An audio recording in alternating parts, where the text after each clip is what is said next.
자, 오늘 사무엘 시리즈 두 번째 시간으로요.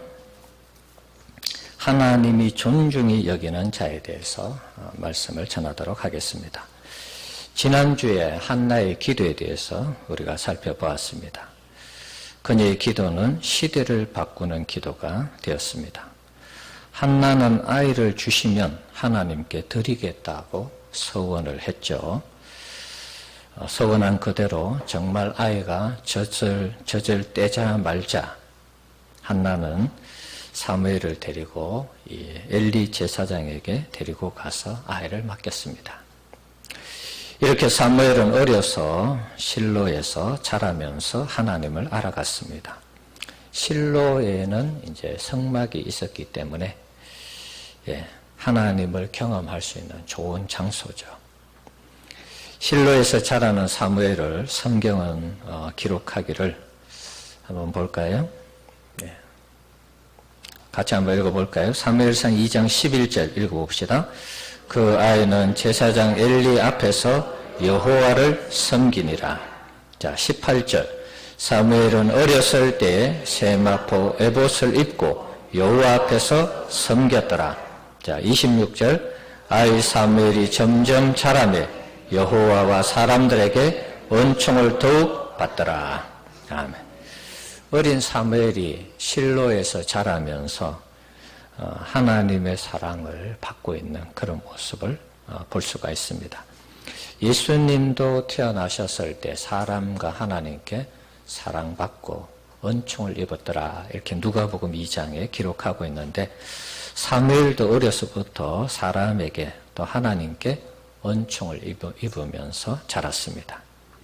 자, 이렇듯 사무엘은 하나님의 집에서 하나님의 보살핌 속에서 신앙으로 무럭무럭 자랐습니다. 이에 비해서 엘리의 이 두 아들 흠리와 비느하스는 하나님을 제대로 섬기지 못했습니다. 제사를 드릴 때 쓰는 제물을 자기들이 원하는 고기로 먹고 싶어서 제물을 강제로 빼앗았습니다. 예를 들어서 삶아서 드리는 제물을 늘 삶는 것이 자기들이 질렸는지 그냥 생고기를 가지고 와라 그래서 강탈해 갔습니다. 그래서 이제 생고기를 가지고 구워서 먹고 뭐 그렇겠죠. 자, 그 내용이 12절에서 16절에 기록이 되어 있습니다. 자, 이런 행위가 2장 17절에 보면 여호와 앞에 심히 큰 죄가 되었고 결국은 하나님의 제사를 멸시하는 행위로 소개하고 있습니다. 자, 여기서 우리가 잠깐 생각하기를 원하는 것은 이 흠리와 비느하스 두 아들은 제사장이었습니다. 엘리 대제사장의 아들이 그 대를 이어서 이제 제사장의 직을 감당하고 있는데 두 아들이 정말 하나님의 살아계심을 믿었을까 하는 것입니다. 하나님의 존재를 정말 알았을까 하는 것입니다. 제가 보는 관점은 이 두 아들은 하나님의 살아계심을 믿지 않았다고 보는 것입니다. 그러지 않고서 어떻게 하나님께 드리는 이 제사의 제물을 자기 마음대로 유용할 수 있겠습니까? 하나님이 두려워서라도 그렇게 못했을 텐데 하나님께 드리기도 전에 자기들이 그 제물을 강제로 빼앗아갔어요. 제물을 강제로 빼앗아갔습니다. 있을 수 없는 일이죠. 저들은 말이 제사장이지 하나님에 대한 경험이나 확신이 전혀 없었습니다. 아버지나 선조들이 들려주는 그런 얘기들은 들었겠죠. 그러나 개인적으로 각자가 하나님을 체험한 부분이 없기 때문에 직업은 제사장인데 제사장으로서 하나님을 두려워하고 경외하는 이런 일이 없었다는 것입니다. 요즘으로 치면 목사인데 목사가 하나님에 대한 경험이 없고 하나님에 대한 의식이 없기 때문에 말은 목회자인데 목사가 아닌 그런 경우와 같은 것입니다. 목사가 목사를 욕하기가 좀 그렇습니다만은 목회자가 하나님을 경험함이 없이 성도들을 이끌고 목회자가 하나님에 대한 지식이 없이 설교를 한다면 다 같이 망하는 것입니다. 목회자도 망할 뿐더러 그 목회자의 그 인도를 받는 그 교회의 모든 성도들이 다 망하는 것입니다. 자신만 죽는 것이 아니라 수많은 영혼을 죽게 하고 다칠 수 있는 것이죠. 흠리와 비느하스는 그런 측면에서 제사장이었지만 형식만 제사장이지 제사장이 아니었습니다. 하나님의 제사를 멸시한 멸시한 그 죄 외에 또 다른 죄악이 있습니다.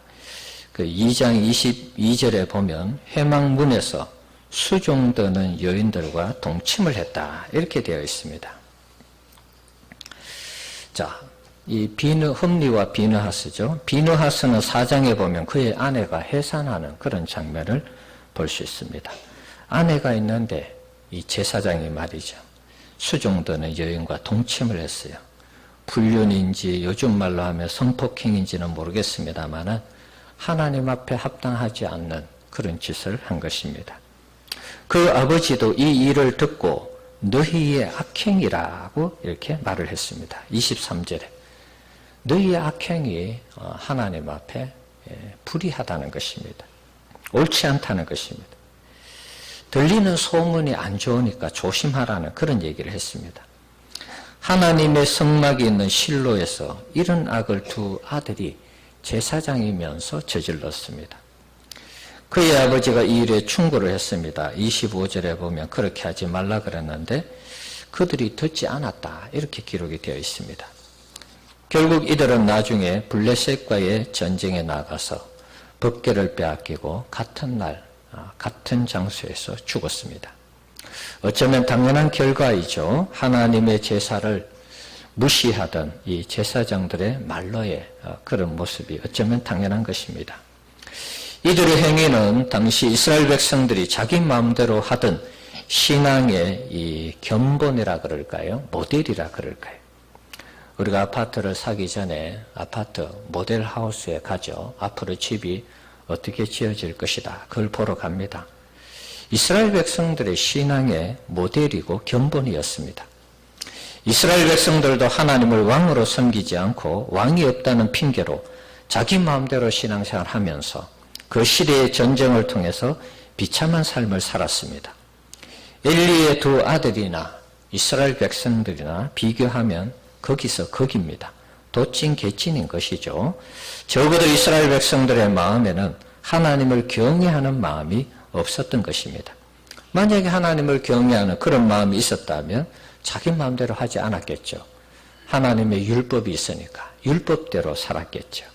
근데 하나님의 의식이, 하나님에 대한 의식이 전혀 없으니까 그냥 자기 마음대로, 좋은 대로 산 것입니다. 사무엘은 오늘 본문에서 엘리의 두 아들을 통해서 당시 이스라엘 백성들의 불신앙을 고발하고 있는 것입니다. 두 아들처럼 이스라엘 백성들도 그렇다는 것입니다. 지난주에 한나의 신앙을 통해서 이스라엘 백성들의 불신앙을 고발했다고 그랬죠. 그렇게 힘들고 어려우면 한나처럼 하나님께 온 마음과 정신과 뜻을 다해서 하나님께 부르짖는 기도를 하면서 살려달라고 하고 그런 서원 기도를 해야 되는데 이스라엘 백성들은 그런 기도를 하지 않았다 그랬습니다. 자, 오늘 본문도 마찬가지입니다. 두 아들이 하나님을 업신여기는 이 모습이 이스라엘 백성들의 당시의 모습과 거의 흡사한 것입니다. 이스라엘의 불신앙을 고발하는 것입니다.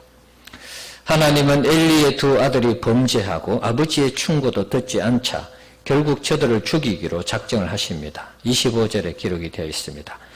자, 그러면서 엘리 제사장에게 주기로 한 모든 제사장의 혜택을 다 거두어 가시겠다 말씀합니다.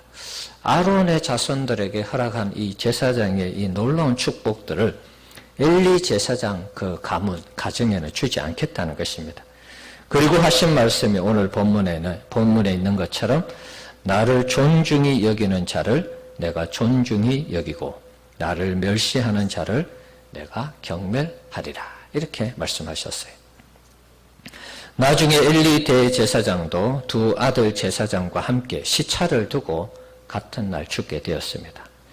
하나님을 존중히 여기지 않는 가문의 비참한 말로라고 할 수 있습니다. 우리 성도님들 하나님을 존중히 여기고 계십니까? 어떻게 존중히 여기고 계십니까? 하나님이 여러분에게 지금 질문한다고 생각하시고 한번 대답해 보시죠. 너희들이 나를 존중히 여기느냐? 하나님이 이렇게 물으실 때 여러분이 어떻게 하나님을 존중히 여기는지 한번 스스로 대답해 보시기 바랍니다.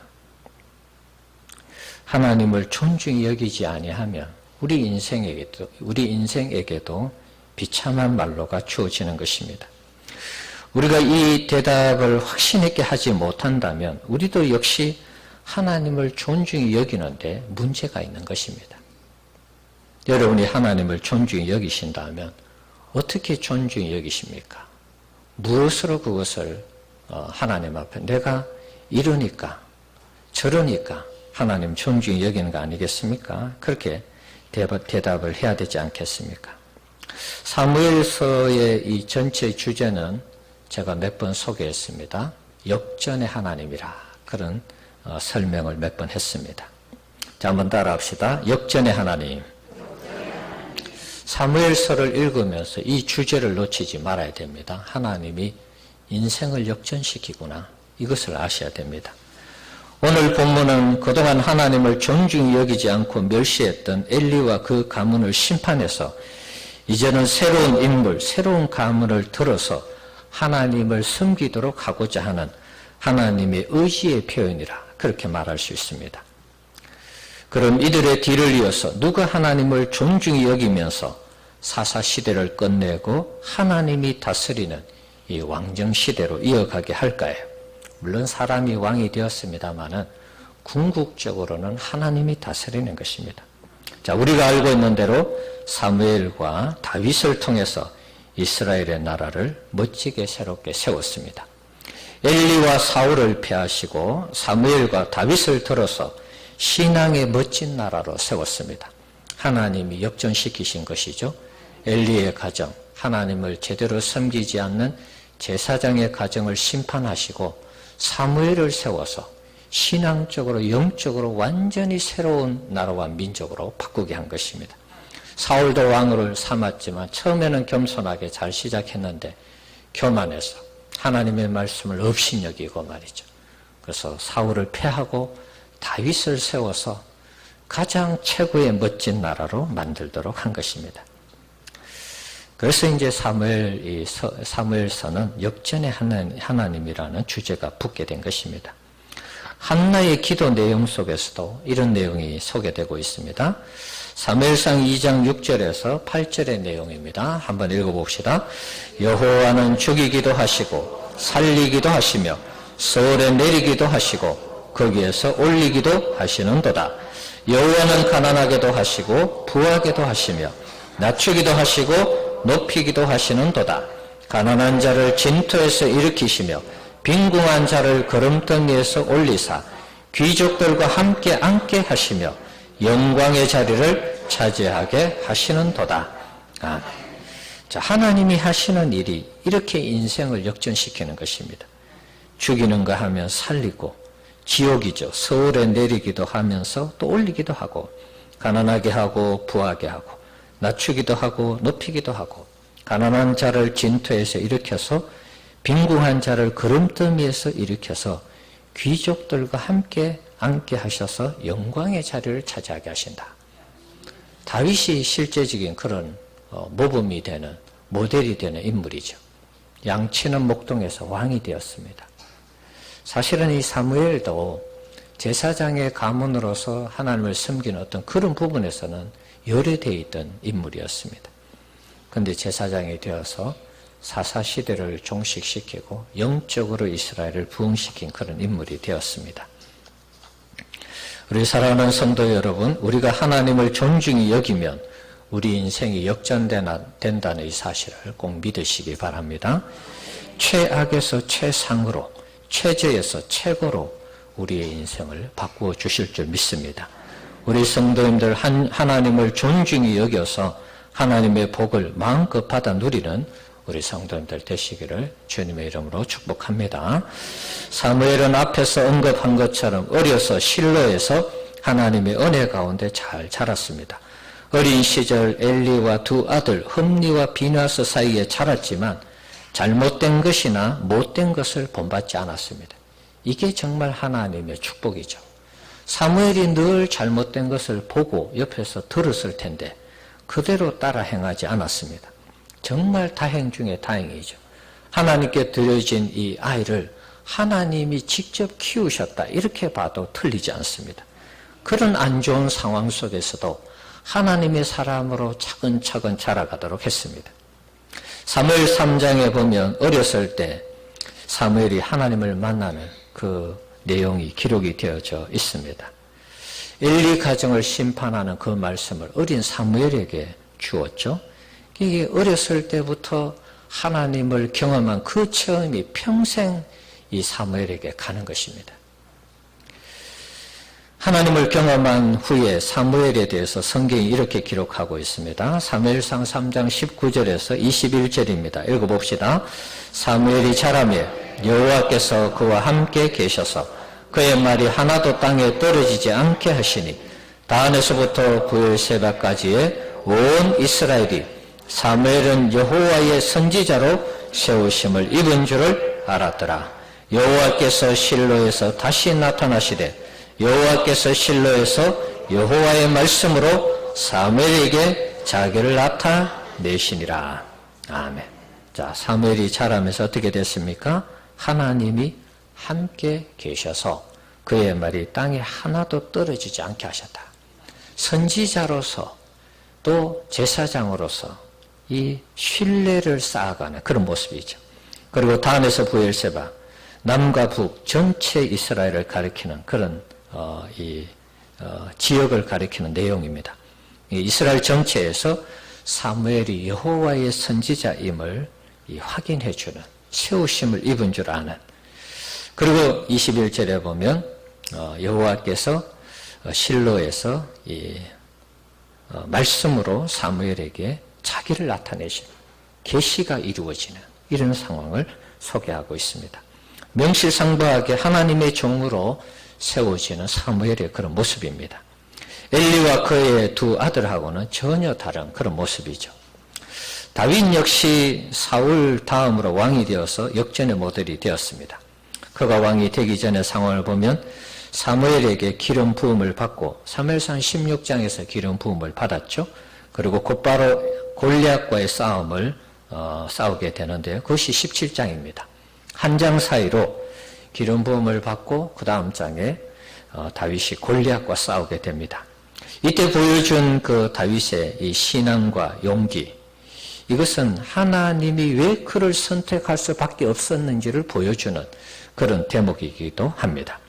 자신보다 훨씬 큰 골리앗 앞에 조금도 주눅들지 않고 담대하게 싸우는 이 다윗의 모습을 보면 정말 다윗의 그 중심에 하나님이 살아계시다는 것을 확인할 수 있습니다.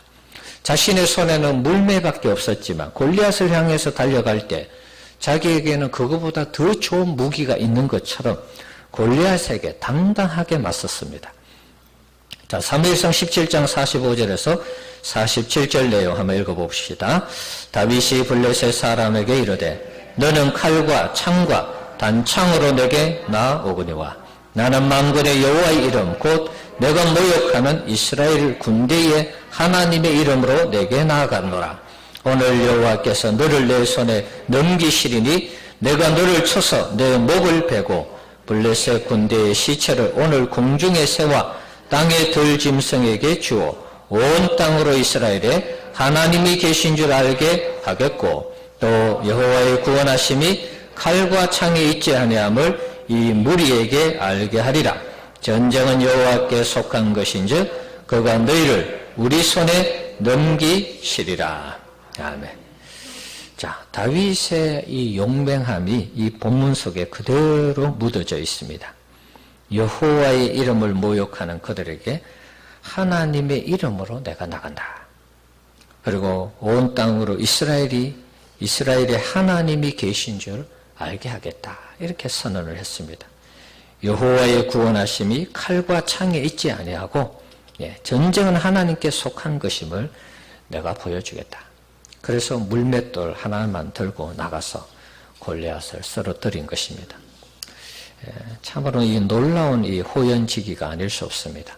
단순한 어떤 그 장수의 호연지기라기보다는 신앙의 호연지기죠. 신앙의 호연지기. 하나님이 함께 하시면 골리앗뿐만 아니라 더한 사람도 자신을 어떻게 할 수 없다라는 이런 믿음이 있었던 것입니다. 이런 다윗의 신앙과 용기를 하나님이 보시고 사무엘을 통해서 기름을 부어 왕으로 삼은 것입니다. 그에게 이런 신앙의 호연지기가 있는 줄 누가 알았습니까? 그 부모도 몰랐습니다. 그런데 하나님은 우리의 중심을 보신다고 그러잖아요. 다윗의 그 중심에 이런 하나님을 위하는 용맹과 열심이 있다는 것을 하나님이 아셨어요. 그래서 그를 택해서 기름을 부어서 이스라엘 나라를 새롭게 하기를 원했던 것입니다. 사도행전 13장에 보면 하나님이 다윗을 만났을 때 내 마음에 맞는 사람이라 이렇게 말씀하고 있어요. 그러니까 이런 중심을 가지고 있는 다윗을 만나니까 어리지만 부모도 제쳐놓은 사람이었지만 하나님이 그를 데리고 오게 해서 기름 부음을 허락해서 이스라엘의 왕이 되게 한 것입니다. 하나님은 우리의 중심을 보시는 분이심을 믿으시기 바랍니다. 우리의 마음을 들여다보는 것입니다.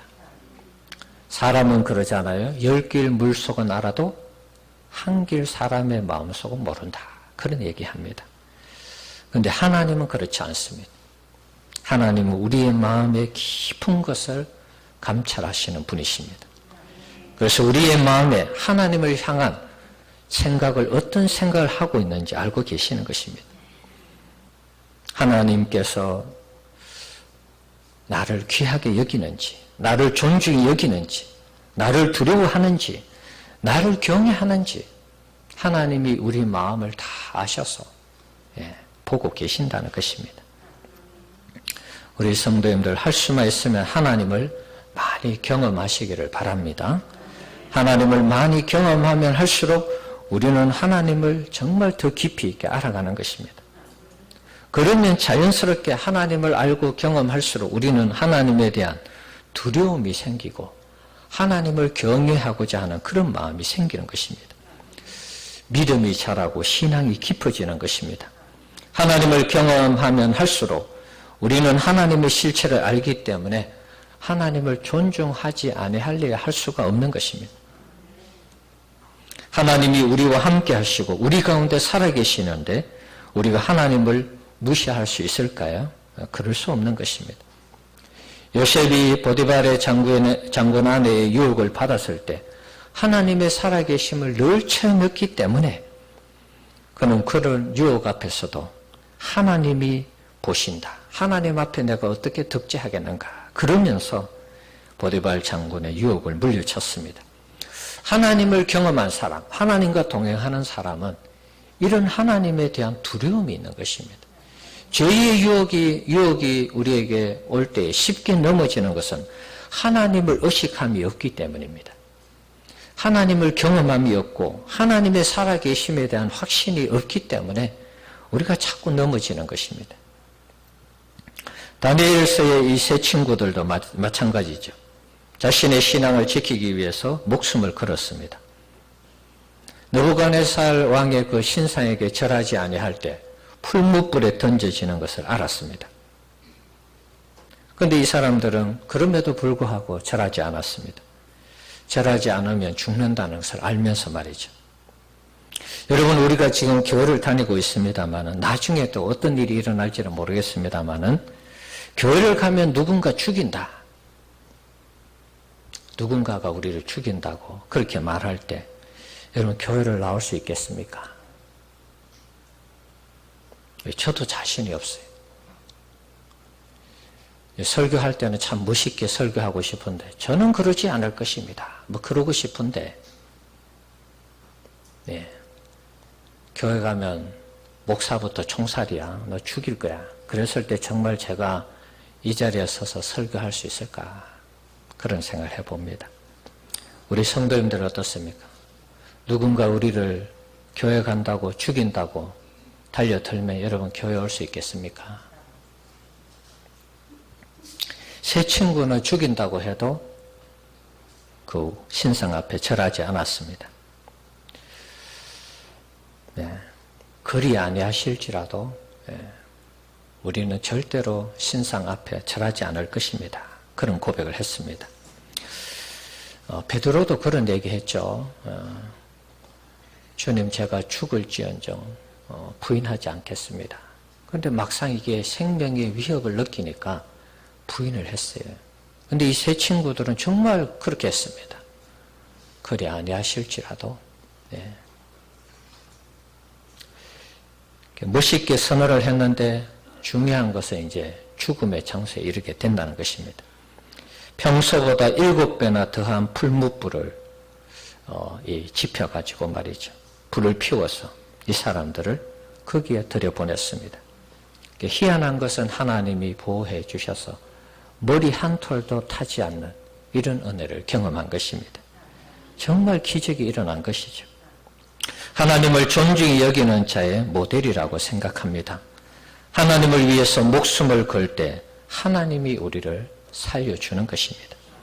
세 친구는 그리 아니하실지라도 자신들의 목숨에 자신들의 신앙에 목숨을 걸겠다고 고백을 했습니다. 참 멋있는 그런 신앙인의 모습이죠. 우리 성도님들, 우리가 하나님을 존중히 여긴다면 하나님 앞에 뭔가 인정받을 만한 뭔가 있어야 되지 않을까요? 우리가 하나님을 존중히 여긴다고 하면서 우리의 삶에서 나타나는 우리의 신앙이 정말 저 사람이 하나님을 존중히 여기는가? 이런 의심이, 이런 회의가 들게 한다면 우리가 존중히 여긴다고 말하는 것은 그야말로 립 서비스에 지나지 않는 것입니다. 우리 성도님들, 우리 인생이 하나님 앞에 역전되기를 원하신다면 사울처럼 혹은 다윗처럼 요셉처럼 다니엘의 세 친구들처럼 하나님을 존중히 여기는 우리 성도님들 되시기를 축원합니다. 우리가 하나님을 존중히 여기며 살아갈 때 하나님이 우리 인생을 역전시켜 주시는 것입니다.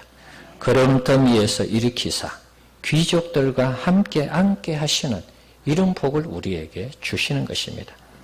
우리 가운데 믿음의 용사들이, 신앙의 전사들이 많이 나와서 위기에 처한 나라를 구하고 민족을 살리고 교회를 구하고 살리는 이런 일에 우리 성도님들이 멋지게 쓰임받기를 축원합니다.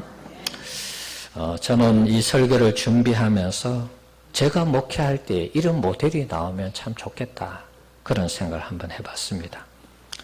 말로만 하는 설교, 귀로만 듣는 설교가 아니라 우리의 눈으로 우리가 보고 우리가 듣고 하는 이 실제적인 믿음의 역사가 일어나는 이런 은혜의 체험이 우리 가운데 있어야 되겠습니다. 우리가 하나님의 말씀을 많이 듣습니다. 사실 이 설교도 여러분 앞에 제가 한 2번 했습니다. 존중히 여기는 부분들, 물론 이 문자 그대로는 다 같이 이렇게 설교는 안 했지만 비슷하게 설교를 했어요.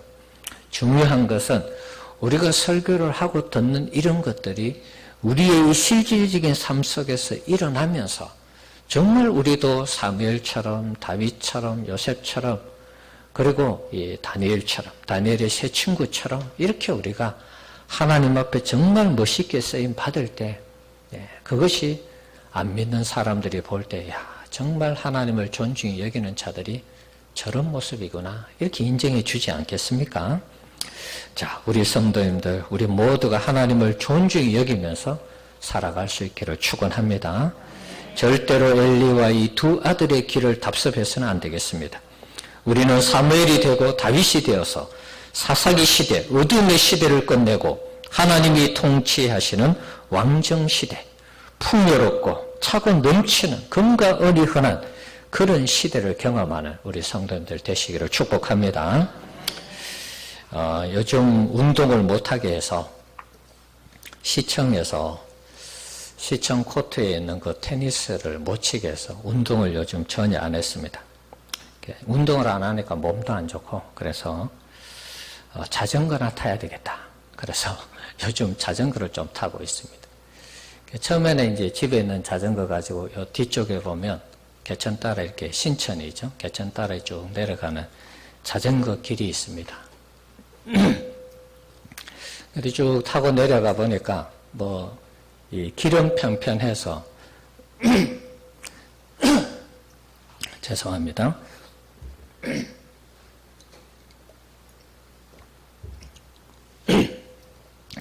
길은 편편해서 이렇게 자전거 타기가 괜찮았어요. 근데 타고 내려가니까 전부 그 지역이 공장 지역이에요.